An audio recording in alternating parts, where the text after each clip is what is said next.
विद्यार्थियों एवं सभी मित्रों, आप सभी का मेरे YouTube channel Uma literature academy पर बहुत बहुत स्वागत है। आइए आज हम पढ़ते हैं वैदिक कालीन कृषि व्यवस्था। वैदिक काल के दो भाग माने जाते हैं मित्रों, पूर्व वैदिक काल और उत्तर वैदिक काल। जानते हैं कि भारतीय आर्यों का मुख्य धंधा कृषि, पशुपालन और वाणिज्य था, जिसके आधार पर उनकी जीवनचर्या चलती थी। तो कृषि का बहुत महत्व था वैदिक काल में। उसकी व्यवस्था कैसे होती थी ये आज हम देख लेते हैं।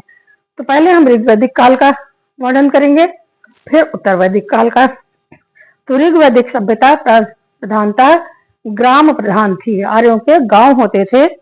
सामाजिक तथा राजनीतिक दृष्टिकोण के अतिरिक्त आर्थिक दृष्टिकोण से ही ग्राम की प्रमुख विशेषता हुआ करती थी, अर्थात ग्राम ही आर्थिक व्यवस्था के स्रोत भी थे। आर्यों ने साफ सुथरी योग्य उर्वरा भूमि पर को प्राप्त करने के लिए वन प्रदेशों का सफाया कर दिया था। उन्होंने जंगलों में आग लगाई, झाड़ियों को साफ किया। तो इस प्रकार संपूर्ण पंजाब और सिंधु प्रदेश और उसके बाद संपूर्ण उत्तरी भारत में बहुसंख्यक ग्रामों की स्थापना हो गई थी। ऋग्वैदिक काल में ही ये कार्य हो गया था कि बहुत सारे ग्रामों में आर्यों का निवास स्थान हो गया था। ग्रामों में आर्यों के गृह होते थे, अर्थात घर होते थे, जो लकड़ी और मिट्टी के बने होते थे।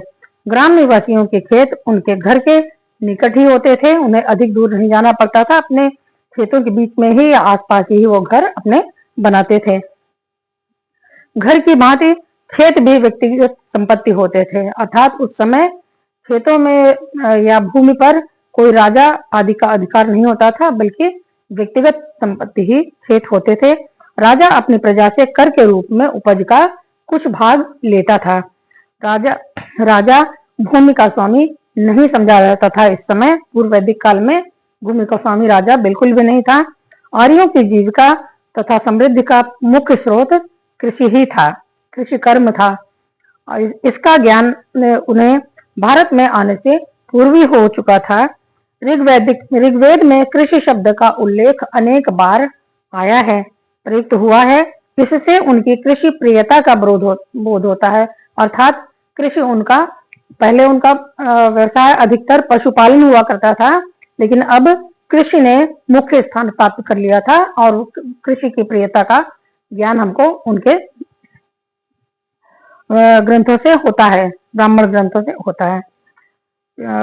ये भी प्रकट कृषि में लगने वाले उपकरणों के संबंध में से जो मिले हैं वह उपकरण, उससे ये प्रकट होता है कि ऋग्वैदिक काल से ही कृषि की प्रतिष्ठापित हो चुकी थी, अर्थात तो कृषि प्रसिद्ध हो चुकी थी और यह मनुष्य की समृद्धि का कारण भी बन चुकी थी कह लीजिए। अत ऋग्वैदिक देवता कृषि कर्म में भाग लेते, ऋग्वैदिक काल के जो देवता थे वह कृषि कर्म में भाग लेते हुए अथवा सहायता करते हुए दिखाए गए हैं। इस समय उत्पन्न किए जाने वाले अन्नों में गेहूं तथा जौ प्रमुख रूप से थे। इसके अतिरिक्त विभिन्न फलों, तरकारियों अर्थात सब्जियों और दालों की भी खेती की जाती थी, कृषि होती थी। इसके अतिरिक्त हल बैल से जोतने के बाद, अर्थात खेती को बैलों के द्वारा हल से जुताई होती थी। वर्तमान में तो बहुत से वर्तमान पीढ़ी तो जानते ही नहीं होंगे, जो आजकल के बच्चे पैदा हो रहे हैं उन्होंने तो सिर्फ ट्रैक्टर ही देखा है, लेकिन हमारे यहाँ वैदिक काल से ही हमको हलों के द्वारा, बैलों के और हलों के द्वारा कृषि दिखाई पड़ती रही थी। तो बैल और हलों से जोतने के बाद भूमि में बीज बोए जाते थे। जब फसल पक जाती थी तो उसे काटा जाता था और कूट पीस कर संस्था जो उनके गार होते थे या संग्रहालय होते थे, गोदाम होते थे, अन्नागार होते थे, वहां पर सुरक्षित किया जाता था। क्योंकि हम जानते हैं कि ऋग्वैदिक काल में सहकारिता का बहुत महत्व था और सभी एक साथ मेहनत करते थे और उसका बंटवारा भी सभी एक साथ कर लेते थे। तो संग्रहालयों में रखा जाता था अन्न को। वे लोग गोबर की खाद का भी ज्ञान प्राप्त कर चुके थे, अतः उन्हें पता था कि जानवरों के जो गोबर होते हैं उनसे खाद कृषि में प्रयुक्त की जा सकती है, उनसे बनी हुई खाद को। तो पानी की कमी पड़ने पर सिंचाई की भी व्यवस्था उन्होंने कर ली थी और इसके लिए कुओं का निर्माण भी वो करना जान गए थे। न प्रयोग होता था कुओं का सिंचाई के लिए खेतों की। खेत यद्यपि व्यक्तिगत संपत्ति थे, परंतु चरागाह जो होते थे अर्थात पशुपालन भी उनका बहुत होता था। प्रत्येक के पास, बहुत लोगों के पास 100-100, 200-200, 500-500, हजारों गायें भी होती थी बड़े किसानों के पास। तो ये उनके सबके चरने के लिए, चारे के लिए बहुत सारी जमीन छोड़ दी जाती थी, जिसे चारागाह कहते थे, जो सामूहिक संपत्ति होते थे। अर्थात पूरे ग्राम के पशु चारागाह में जाकर चर सकते थे, उस पर कोई विवाद नहीं था। ऋग्वेद में अनेक स्थानों पर अच्छी खेती के लिए प्रार्थनाएं की गई हैं। कृषि को क्षति पहुंचाने वाले कीड़े मकोड़े और पक्षियों का भी वर्णन मिलता है ऋग्वेद में ही देखने को मिलता है। कभी कभी अनावृष्टि या अतिवृष्टि से भी कृषि को नुकसान पहुंचता था, क्षति पहुंचती थी। अतः ऋग्वेद में स्थान स्थान पर वर्षा के लिए प्रार्थनाएं की गई हैं कि समय पर वर्षा हो, ताकि किसान को पानी के लिए, वर्षा के लिए दिक्कत ना हो और अनावृष्टि, अतिवृष्टि भी ना हो, ना अनावृष्टि हो ना अतिवृष्टि हो। तो ये तो ऋग्वैदिक काल की बात हो गई। अब हम देखते हैं कि उत्तर वैदिक कालीन कृषि की व्यवस्था कैसी थी। उत्तर वैदिक कालीन आर्यों को कृषि योग्य भूमि के स्वामित्व का पूर्ण ज्ञान था। उत्तर वैदिक काल तक आते आते लोगों को यह ज्ञान हो गया था कि जो कृषि करता है उसी का स्वामित्व भूमि पर हो जाता है, जिस भूमि पर जो कृषि करता है। संभवतः जो व्यक्ति सबसे पहले झाड़ियों को साफ करता था और उस पर खेती करता था, वह उस भूमि का स्वामी माना जाता था, संबंधित भूखंड का स्वामी माना जाता था।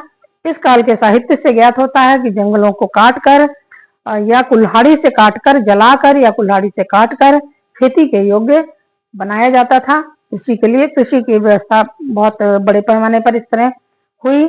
लोहे की कुल्हाड़ियों से जंगलों को साफ करना और लोहे के फाल से गहरी खुदाई करना संभव हो गया था। हम जानते हैं कि सिंधु घाटी के हड़प्पा सभ्यता में या सैंधव सभ्यता में लोहे के फाल नहीं हुआ करते थे, वहां पर तांबे और कांसे के फालों का उपयोग होता था, पत्थर आदि के फालों का भी उपयोग होता था, जिससे कृषि में बहुत बड़ी दिक्कत आती थी। अतः सैंधव सभ्यता के लोग, ज्यादातर अधिकांश लोग व्यापारी ही बन गए थे। मगर आर्यों ने कृषि को बहुत बढ़ावा दिया और उन्होंने लोहे के कुल्हाड़ियों से और लोहे के कुदालों से, खुरपियों से और फावड़े से उन्होंने कृषि को सुगम बना दिया।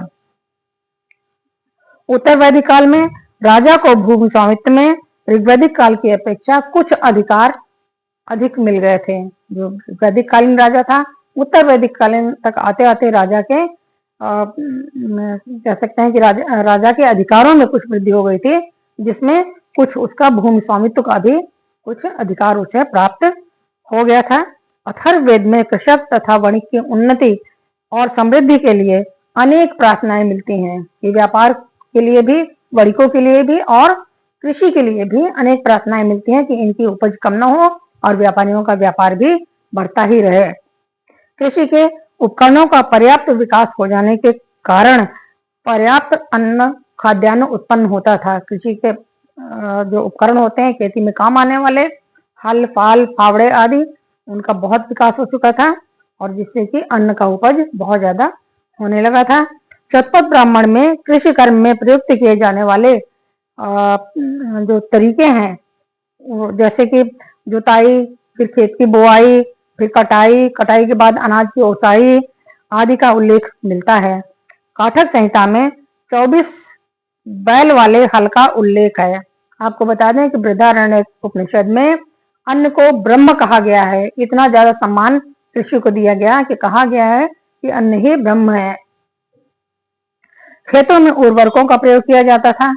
अब और तैत्तिरीय संहिता के अनुसार शीतकाल में जौ तथा वर्षा ऋतु में धान बोया जाता था। अब जौ और गेहूं की कृषि के अलावा धान भी बोया जाने लगा था और पूरे वर्ष में 3 फसलें अब काटी जाती थी या बोई जाती थी।